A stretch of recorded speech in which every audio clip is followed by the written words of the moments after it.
عبدالفتاح غایب رئیس خدمات گمرک تاجیکستان به آموزش زبان انگلیسی شروع کرده است. این برنامه برای تمام کارمندان و مقامات این ساختار پیش بینی شده است.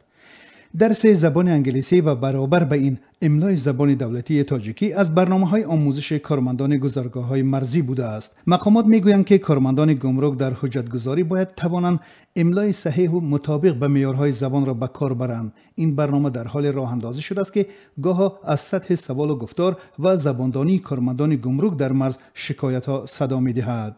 در تکمیل زبان تاجیکی برای خادمان گمرک، متخصصان کافدره زبان تاجیکی و نظریه زبانشناسی دانشکده دولتی زبانهای تاجیکستان به نام ساتم الغزاده مساعدت می‌کنند.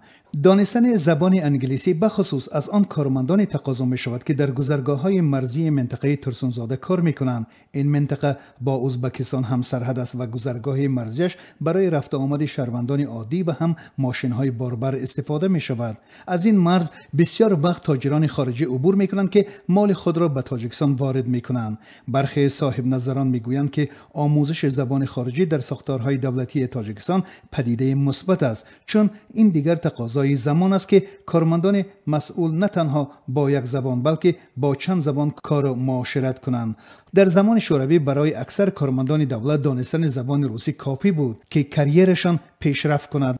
خورشید عطاالله سردبیر نشریه فرج میگوید زباندانی یک خصوصیت مهم رهبران معاصر است و افزود: دانستن زبان برای نه تنها خدمات گمرک بلکه برای سروران تمام کارخانه ها و اداره ها ضرور و حتمی است.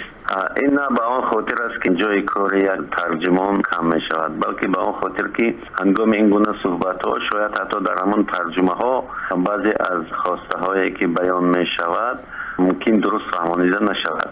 هنگامی که وزیر کارهای خارجه تاجیکستان همراهخان ظریفی بود، در بعضی از چاره‌بینی ها و در اول چند جمله به انگلیسی میگفت و من میدیدم که این چگونه خوب قبول میشد. اکثر مقامات تاجیک چهره‌های مطبوعاتی نیستند و برای صحبت با آنها گاهی تنها نشست‌های نیم نتیجه‌بی مطبوعاتی است و بس.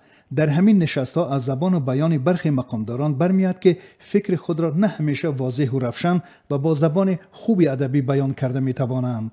زبان‌های خارجی را هم نه همه آنها بلد هستند.